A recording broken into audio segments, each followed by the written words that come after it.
tidak boleh melakukan PHK dengan alasan COVID. Oke, catat, perusahaan tidak boleh melakukan PHK atau pemutusan hubungan kerja secara sepihak karena alasan COVID ini. Betul. Tapi nyatanya, Cak, kayak tetangga saya yang ada di Bojonegoro itu juga banyak rekan-rekan karyawan itu yang digantungkan. Kalau saya bilang digantungkan, kenapa? Karena tidak ada kejelasan kapan masuk, tapi tidak dikerja, dirumahkan sementara. Itu gimana kalau menurut saya namanya? Kalau seperti itu statusnya karyawan masih bekerja sebagai karyawan yang ada dalam perusahaan. Maka sesuai surat edaran lagi dari Menteri, karyawan harus diberikan upah penuh 100% meskipun dia dirumahkan. Meskipun tidak kerja masih dapat upah 100%. Nah, kecuali dia statusnya masih sebagai karyawan.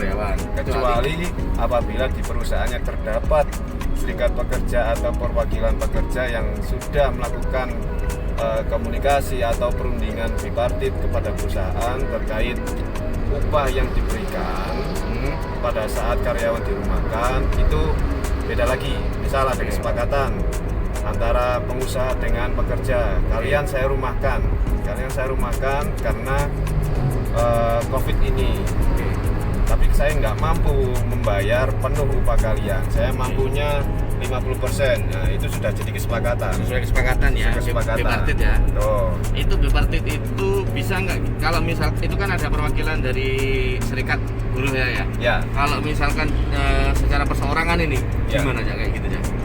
Secara perseorangan tetap harus menanyakan ke pihak pengusaha atau manajemen terkait status haknya. Upah itu kan haknya karyawan. Jadi karyawan berhak menanyakan haknya, kecuali kalau karyawan tersebut dalam rangka COVID ini dirumahkan tujuannya apa? Dirumahkan tujuannya untuk di PHK, itu beda lagi. Langsung dilakukan perundingan bipartit dan proses penyelesaian hubungan industrial, dan karyawan tersebut berhak mendapatkan pesangon. Pesangonnya besarnya berapa? Nanti ada hitungannya lah ya, itu ya. Hitungannya berdasarkan masa kerja. Itu yang harus dikonsultasikan kepada lawyer ya. Kalau memang pengen tahu kalau di rumah kalau di PHK hitungannya kayak gimana, silahkan konsultasi dengan kami. Oke, saya lanjut ini, Cak. Siap. Dengan kondisi yang seperti ini kan juga tak pikir udah jelas ya kapan ini selesainya pandemi COVID-19 ini. Dari karyawan ada kerugian. Betul. Dari perusahaan juga pasti ada kerugian, baik omsetnya itu pasti ada lah ya. Terus kalau kalau yang tadi sebagai pelaku, kita sebagai karyawan ya, langkahnya sudah tahu ya. Kalau dirumahkan hubungi kami. Kalau perusahaan ini ya. Kalau perusahaan gimana ini kalau untuk ngakalinya ini ya? Kalau perusahaan seperti yang apakah harus ke pilot? Oh enggak sampai ya. Enggak, kalau bisa jangan sampai pilot lah. Terus gimana nih? Sekarang kita melihat dari sisi perusahaan. Perusahaan siapa sih yang mau pilot? Sekarang kan enggak mau. Setiap perusahaan pasti inginnya untung, pasti tidak mau untung. Bukan untung. Bukan untung. Intinya masih bisa memberikan kehidupan lah buat perusahaannya dan juga memberikan rezeki buat para pekerjanya. Karena pekerja di rumah itu sudah banyak keluarganya yang dikasih makan. Tetap berjalannya ya. Pengusaha tetap memikirkan hal itu. Namun di setiap perusahaan itu ada manajemen yang harus profesional. Contohnya, karena situasi COVID, pemerintah menghimbau untuk diturunkan 50% dari produksinya, dari karyawannya. Ya otomatis karyawan harus mengikuti kebijakan yang ada dalam perusahaan. Contohnya, perusahaan punya karyawan 100, karena COVID ini perusahaan melakukan pengetatan ikat pinggang kos. Nah, akhirnya perusahaan melakukan penjadwalan secara bergiliran. Jadi karyawan itu nggak masalah ya kayak gitu ya. Nggak masalah. Asal selama karyawan hak-haknya itu dipenuhi.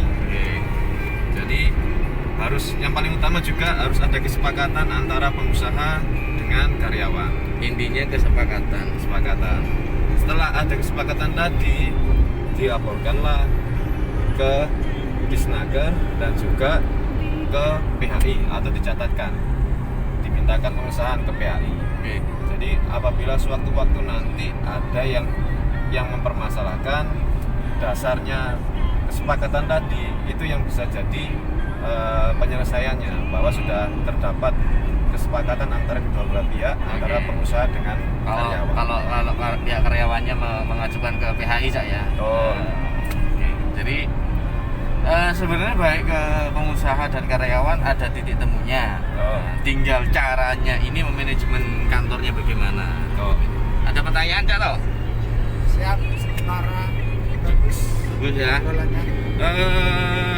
Gini, untuk selebih lengkapnya silahkan hubungi kami kalau memang ada pertanyaan terkait dengan adanya COVID ini. Apalagi ya. Terus gini ya. Karyawan ini kan masih belum ada kejelasan ya sampai kapan ya. Ya. Andai kata nanti pas waktu hari H masuk itu ternyata dia nggak disuruh masuk, apakah dia bisa mengajuin bisa ngajuin gugatan ke PHI nggak? Oh enggak, jangan terburu-buru. Ya.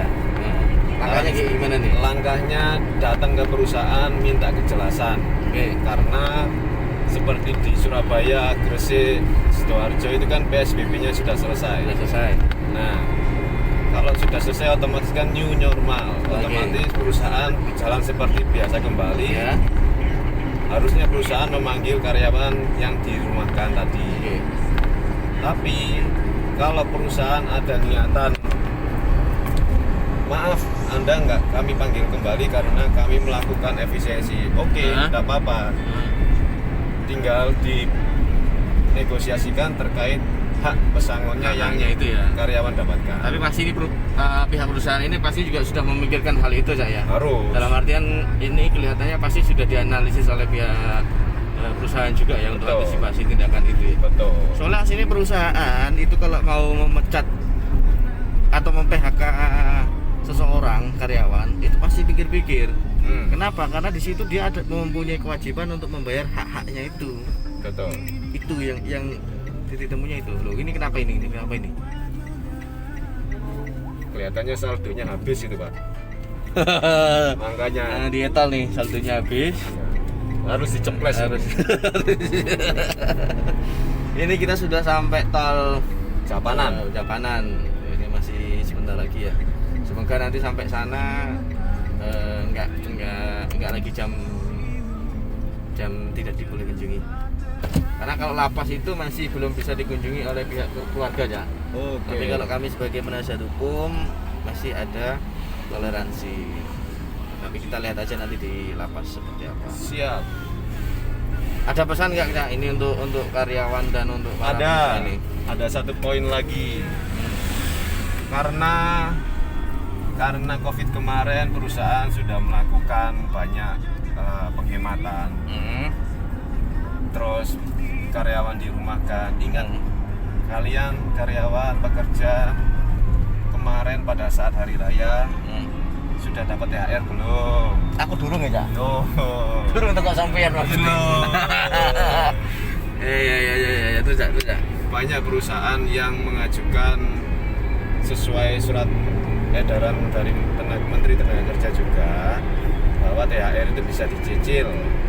Jadi tidak menghilangkan kewajiban perusahaan untuk tidak membayar THR. Oh, maksudnya dicicil itu bisa ditempo gitu ya? Betul. Misalnya pembayaran berapa dulu itu. Yes. Tapi dan nominalnya tidak boleh kurang dari ketentuan yang ada dalam Permenaker. Jadi minimal 1 kali upah itu yang sudah memiliki masa kerja 1 tahun. Ini kalau pengacara upahnya 50 juta berarti THR-nya 50 juta itu ya? Harus. Harus. Kita berdoa kepada yang Maha Kuasa. Amin.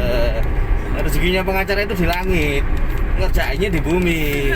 Jadi mintanya ke langit, Yes. supaya dikasih pekerjaan di bumi. Yes. Cukup itu aja. Ada lagi? Kalau perusahaan One Prestasi, misal perusahaan mau melakukan mencicil selama 4 kali. Ya. Nah, pada saat sudah disepakati 4 kali dan waktu yang akan tidak diberikan sama perusahaan Perusahaan. THR-nya, maka perusahaan akan dikenai denda. Berapa persen besaran dendanya sudah ada di Permenaker juga. Permenaker, iya. kalau nggak salah Permenaker 6 tahun 2016 atau 8 2016 kalau nggak Oke. salah itu Pak. Ini ya, apa namanya? Intinya adalah karyawan tetap dapat THR, baik dibayar bayar lunas ataupun dicicil, itu diperbolehkan ya. Betul. Nah, apa namanya? Bagaimana karyawan itu bisa tahu ya itu ya? Ya kan ada kebijakan, ada pengumuman dari perusahaan. Pasti ada ya. Harusnya ada. Apabila tidak ada gimana ini ya? Apabila tidak ada, ya ditanyakan kembali ke perusahaan. Kalau perusahaan tidak mau memberikan THR, laporkan ke pengawas Dinas Tenaga Kerja yang ada di provinsi. Pengawas. Kok nggak ke kota dulu ya? Karena pengawas biasanya itu ada di provinsi, Pak. Oh, pengawas ada di provinsi ya, bukan di tingkat kota atau kabupaten ya. Kalau kota kabupaten itu perselisihan. Oke. Ada lagi pesannya? Ya kalau dari perusahaan masih Bangkang. bukan bangkang, masih istilahnya tidak ada kejelasan. Nah, Dari karyawan juga tidak ada yang bisa membackup. Ya mau nggak mau karyawan bisa menghubungi kita. intinya ning kono kuwi pemasaran mana? Ayo segera kita kerjakan. Ini kan itu ya. Ya betul. Cak Toh, ada pertanyaan Cak Toh? Belum? Cukup ya. Cak Toh ini juragannya di Bojonegoro ini. Sultan Bojonegoro. Penguasa kepala desa yang di Bojonegoro beliau ini. Jadi ya wis, pengacara desa tapi rezeki kota. Amin. Karena pengacara itu ruang kerjanya tidak terbatas, bisa se-Indonesia. Asalkan gaji ini cocok. Jangan keras-keras. Nggak usah keras-keras tapi harus diperjelas saat ini ya. Iya ini ya. Betul. Cara jelas itu kan macam-macam. Betul. Oke. Oke, tetap bekerja, tetap berkarya. Kita habis ini sudah mau nyampe di lapas. Segera nanti kita tuntaskan lah kasus ini. Kalau mau ada perkara masalah PHI, monggo hubungi atau monggo konsultasi, kami siap. Itu nyata ya.